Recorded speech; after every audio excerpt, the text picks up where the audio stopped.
So I prepared this quick presentation. I'm actually going to show some secrets on why I started to automate my work. As Mary said, application support and quality lead at Wunderman Thompson, which is a big company. It's a result of a merger between J. Walter Thompson, which was originally my company, and Wunderman, two big advertisement companies, worldwide companies that are under the hood, under the umbrella of WPP. I don't know if anybody knows about those companies, but we were 10,000 users, and we suddenly got overnight to be 20,000 users. And my team is a global solutions team. We actually manage the directory of the users, and we have been fighting to get everybody in the same directory. But my tasks usually were initially testing, and then I moved to support, and I usually need to run some reports and get some things done quickly, and I go to different things. I sometimes I code, sometimes I troubleshoot Office 365 or whatever. But the repeat taking too much time from my daily work, and I realized that I have a secret tool that nobody was using in my team, and I start to leverage it, and that is my talk about. So as Mary said, I'm also co-organizing the Seleniumistas meetup and the open source meetup in Chicago. That is actually the thing that I love. The other thing is just the source of my money, but I love building community and meeting people and learning with others, share my knowledge and not learning from others too. So as I said, I'm a long life learner. I love to program. I learned to program in different languages. I love to run. I started to run like 5 years ago, and now I have big goals for this year, despite the COVID. I'm a very conformist, and I don't like when I don't like something, I try to do something to fix that. For example, the Seleniumistas meetup 2 years ago, I started to pitch, and I did a small lightning talk in this same meetup in December 2018, because the community for people, Selenium professionals wasn't there. So I just start moving pieces until we created the group, and now we are over 300 people. But yeah, that is me. And as I said, I was repeating a lot of I was using a lot of my time at work in repetitive tasks. And I got this quote on a business magazine while I was preparing this talk real quick. But it's true. Your time is your important resource. It's not money. It's not skills. Everything you can learn, you can accumulate, then you can lose. But time, when it's gone forever, and it's never stopping, never stopped. And when you start your day, you plan your day, and at the end of the day, you have done too many things, but none of the things that you were planning. Or, well, if somebody do that, it's very successful. I have tried multiple times, and I never can. And that's why I also got inspired by a talk that I went to Google about the site reliability engineering, SRE, that is a big hype right now, because everybody was talking in the beginning about infrastructure and servers and networking, and then they realized that infra people could work with developers and created DevOps. But now the next thing is SRE. And SRE, the main thing, it has several principles, and there are, and this blog that I found is very good at describing those principles and sharing some links from Google. The main principles is always talking about automation, and the developers that you have in your SRE are actually automating different tasks that are repetitive, so they have more time to explore and do other stuff with their time at work, so they can be more efficient. They can scale better if the system grows. The automated jobs also grow, and they can support more with the same team. You don't need to scale the amount of people and train to bigger groups of people, like armies of developers. Every time you scale up, you just need to automate the processes that you do over and over. So what you should automate? Of course, I've been talking all the time, repetitive tasks. Those are killing your time.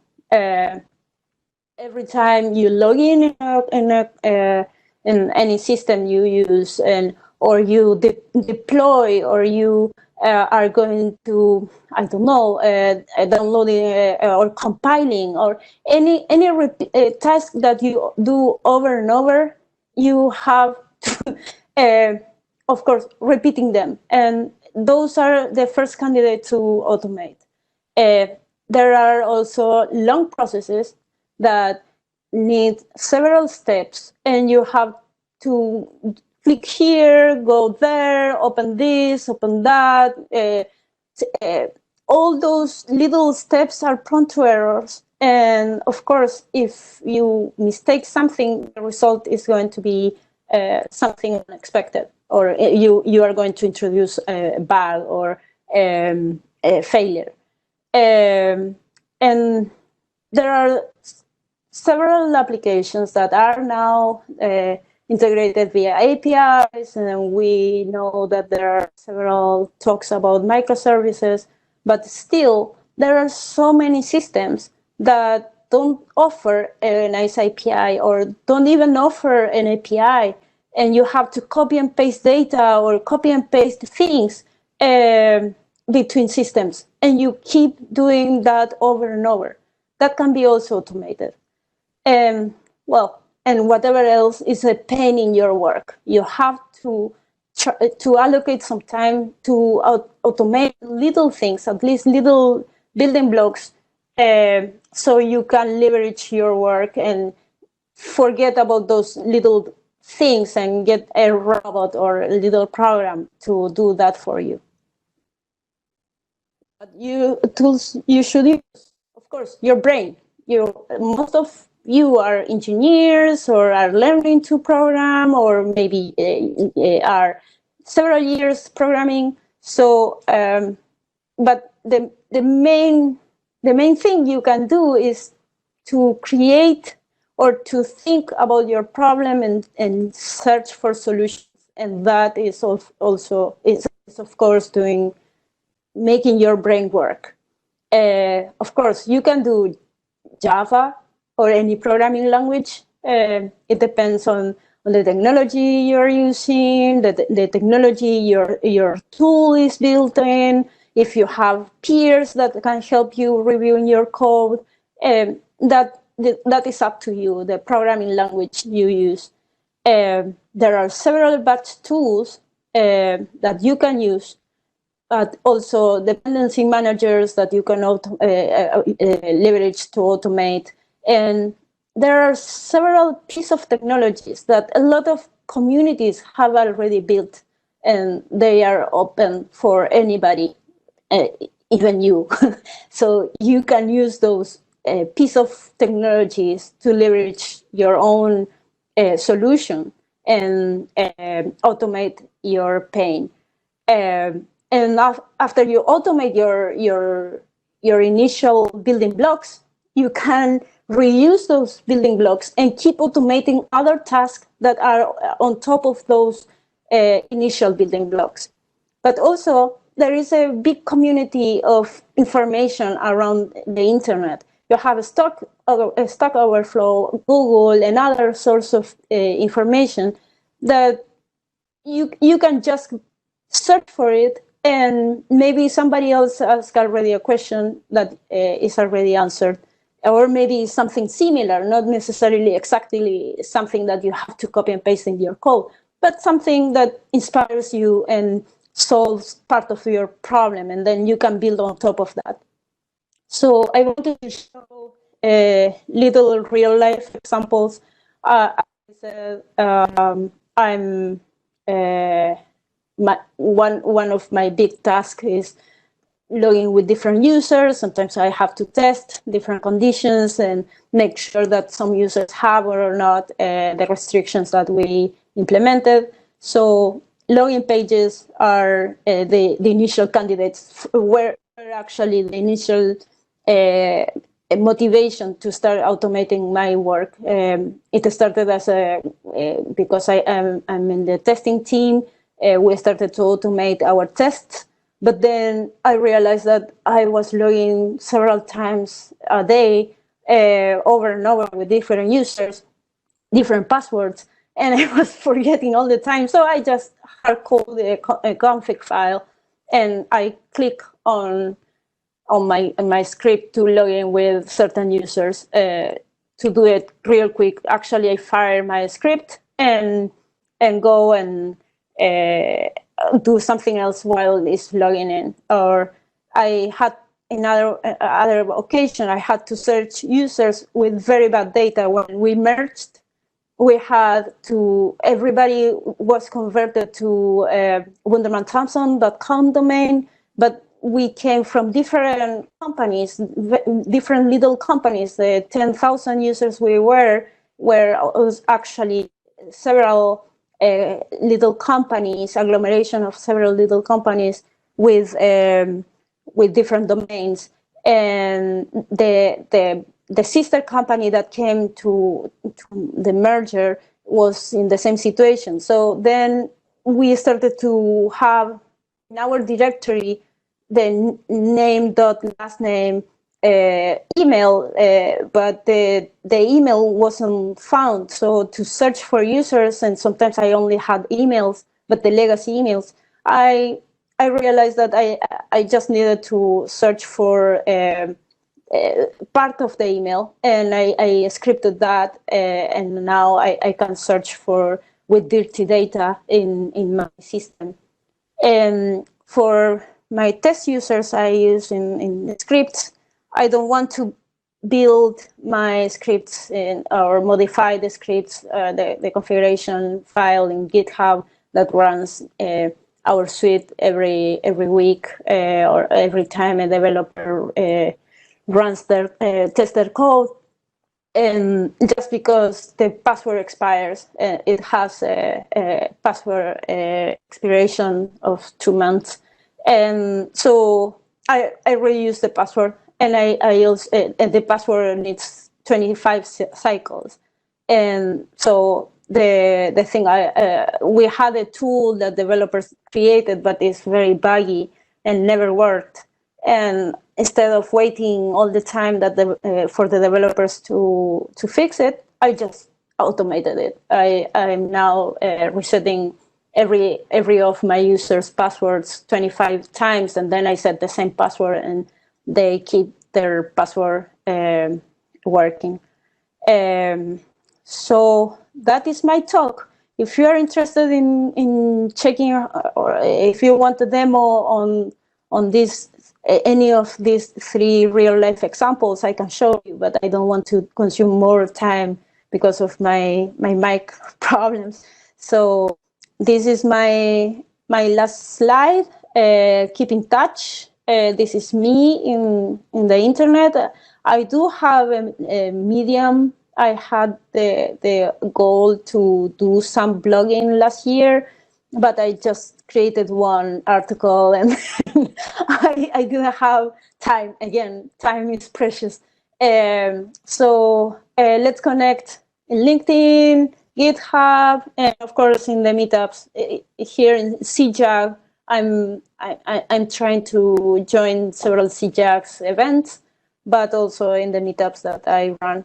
You are very welcome. On this Saturday, we are going to have a virtual meetup in the open source community. So you are very welcome to join the meetup, and then on Saturday, our event. Thank you very much. And thanks, Mary, for the invite. Thank you, Elisa. Thank you so much. Yeah, really appreciate that. So does anyone have any questions? I'd love to see the example of, how she's automated. So if you can post a link or Sure. subscribe. I can actually I show the code, or but I can show you. It's the Selenium script in Java. This is the simplest one. I'm using Selenium because the application that I use is a web app, but of course this is my case. Anybody can use maybe other tools because they are using a desktop app or they are using other systems. So it is up to you. But I'm using here a property files with the credentials, the URL, something that doesn't need to modify the code. And then this is actually my script. Oh, sorry. This is for me because I'm a Spanish speaker. This is in case the user failed to log in. But this is actually the script. And the building blocks are the pages that we create in our framework for our automation suite for testing. I'm leveraging the same framework to my own work. This is not a test. It's just a script that I'm leveraging the code that somebody else called for us. Well, I actually work in this suite, so we were working on this. This is actually the class that abstract global admin page, a page for the tool. So if I run it, something that usually takes me several minutes because I have to the password, of course, type the URL, it just works. And I'm in, and I can start typing things and check my profile or edit my profile, things like that. The other example I had, which is more complex. Well, the reset password takes a long time, but this is the reset password. And here, what is it? Somewhere I put the 24 cycles that I don't want to. I want to repeat over and over and over. I was doing it manually, and then I realized that I could do automatically. And this is the emails that I check when I had to search for users. They had several domains, and I just use a little regex in a text file and strip the domains or everything outside the @ sign, and then use this script. It's very ugly, bear with me. It's just a script that helps me. I'm not expecting to be elegant here. It's just working. And I know it's sometimes difficult to maintain, but after you understand what of these elements do, is pretty straightforward. And yeah, when I fire it, Firefox is open, the URL is there, and the credentials are entered, and then the script starts searching for the users and let me know if the user is there or not. And the script is actually collecting the information that I need and creating a CSV file. So I usually don't get those short lists. My lists are usually hundreds of users. So after I take a break and leave this working, I go here and get the report, which should be refresh. Oh, sorry. And here is the report. This is the report. Oh no, this is the old one.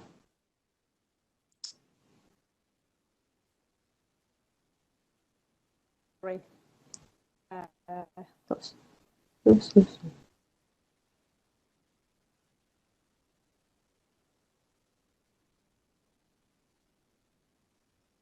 This is the report.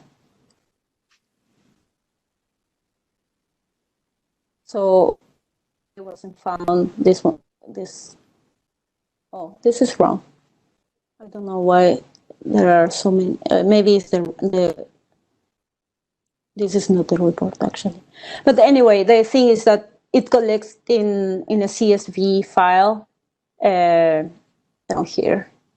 This is the output. And this is the CSV file, and the actual email or maybe other piece of information that I need after I take a break or I do another task in the meanwhile. So that's it. I have plenty of examples, but I don't want to take more time. Thank you. Have here the tools I use. But yeah. Thank you.